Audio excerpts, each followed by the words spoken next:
once again, welcome to LV Amor Vlogs. Ang atong topic karon nga adlaw mahitungod sa tithe and tithing. Salamat kay kang Sheila siyang gi-share kanato nga magahin kay siya og 10% sa iyang income sa iyang backyard gardening ug sa poultry raising. Iyang ibalik sa local church aron dunay magamit ang local church pag-support sa earthly ministries ato ang Ginoo. So what is tithe? Tithe simply means 10% of our income, the 10th part sa atong income, no? Mahalin sa negosyo, sa trabaho, basta kay 10%. Sa gross na siya, sa gross, no? Para nako kay di po nako taga ang sinsilyo, di nako taga ang sobra ang Ginoo nga mo'y naghatag nako sa tanan in full. And then nagsugod ka na sa Old Testament, yang gimando diha sa Malakay, whole chapter of Malakay 3, yang gimando nga ipadala ang tanang ikapulo ngadto sa storehouse. Sa iyang Pinoyanan sa ato pa na karon sa simbahan, no? Ipadala didto aron dunay makaon sa akong balay. So para go kana siya actually sa tribe of Levi, no? Tribe of Levi mao kana nga tithe compulsory kana sa nation of Israel alang dihang dapita. So kinsa may tag-iya sa 10% nato sa ato ang income. Ang tag-iya ni ana dili kita kun dili ang Dios. So dapat ato nang iuli niya ang tithe atong iuli niya ibalik dito sa local church, no? Kay ngano man aron di ta niya ingnon nga nangawat ta niya. Matud pa diha sa verse 8, inyo kong gikawatan. Nangutana ang katawhan sa Israel, asa mang paagiha, asa mang tumura nga nangawat minimo Ginoo. Ang iingon sa Ginoo sa inyong mga ikapulo. So sa verse 9 mingon siya nga you are cursed with a curse and the whole nation, no? So, iyang gipanghimaraot ang mga tawo nga dili muhatag sa ikapulo, wala muhatag. Og sa verse 10, mingon siya, dada ang tanang ikapulo sa akong balay aron dunay makaon dito. So, bring all the tithes in the storehouse aron dunay meat dito. So hisgot sila meat, ilaa ka ng farm produce, ila ang livestock, no? Kay mao man kana sa Israel agricultural nation man kana sila. So arin ta sa New Testament miingon ang uban nga wala naman ang tithe sa New Testament. Ang mga igsuon wala ka na gisalikoy sa Ginoo ang tithe sa New Testament. Mabasa gihapon kana nato sa Matthew, Mark, Luke, Hebrews, no? Tithes, plural, singular, naa gihapon kana. O sa epistles of Paul to the different churches in Asia Minor, gikan sa Romans paingon sa Philemon, naa kanang tithe gihapon. Only ang iyang gi-term dili na tithe kundi grace-giving collection offering. Grace-giving collection offering. Mo kana yang gigamit, no longer tithe, because we are no longer under the law, we are under grace.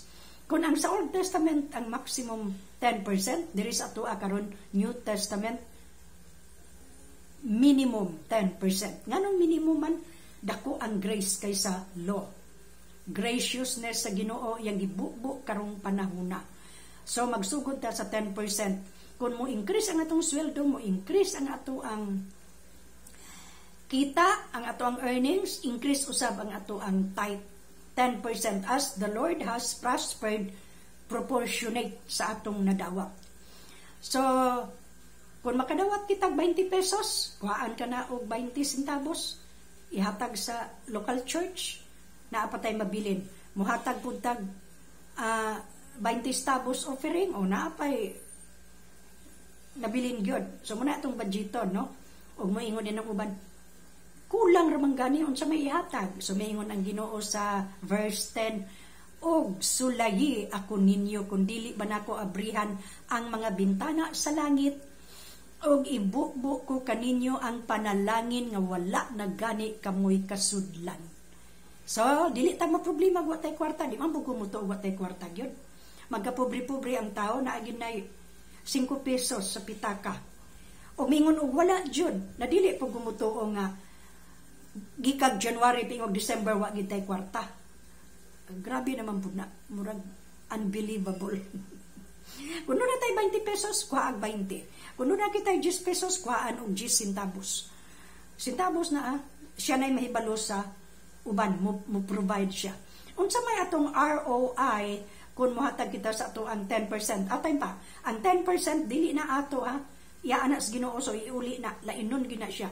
Dayon mohatag sa ang ato offerings. Ang ato offering ang iya type. Unsa may atong ROI? Kita ba pong tao kana bitong give and take. Unsa may atong madawat? So ang madawat nato showers of blessing. Kay matod pa niya sa verse 11 naa diha mga blessings, no? Una, panalipdan niya ang ato ang kinabuhi ug ang ato ang panalapi, ang ato ang mga properties, ang ato ang farm, tanan-tanan iya kanang panalipdan, no? Iya anang promise, dili ako gasulti ana sa Bible. Atong basahon kami niya mo biyama-yama lang ning tigulangan ni. Oh, so ingon ana, no, iyang gi-promise kana. Unsa pay lain nga iyang i-bless kanato? Good health. Good health, kanang strength, kanang the air that we breathe. O karon bang panahon na daghan kayong mubayad og oxygen para makaginawa nga free ra man unta na nga gihatag sa Ginoo. So iyan ang i-appeal, no? So spiritual growth, spiritual blessings, iyan ang i-appeal. Appeal na sa blessing ang emotional maturity, appeal na tanan gyud tanan. Because ang iyang graciousness iyang gibukbo karong panahon na gyud. Grace period. Grace period. Pakiunon mo gud na. So mao kanay ato ang ROI, no? Kani mangong 10% mo ato nang iuli niya aron dili nato ma-deprive ang atong kaugalingon sa panalangin, panalipod, o tanan. Aron dili nato ma-deprive itong kaugalingon nga makadawat ni anang daghan jud kaayong panalangin. Mingon ang uban, wala pa ko kadawat, maunang dili sa kukahatag. Mga igsuon, gitagaan at tadaan sa Ginoo aron doon na tayo ikahatag. Ang una niyang gihatag, air, sunlight, rain, soil, seeds, kanang mga buhi, mga mananap, yan ang gihatag daan aron doon na kitay magamit, ikabaligya, makahatag taniya. Mao kana, no, gitagaan tag utok, gitagaan tag saktong panglawas, gitagaan kita og tanan aron makapangita kitag kwarta. Kay nga tong Ginoo makahibalo gina una oy aron makahatag ta iya gitang gisangkapan daan.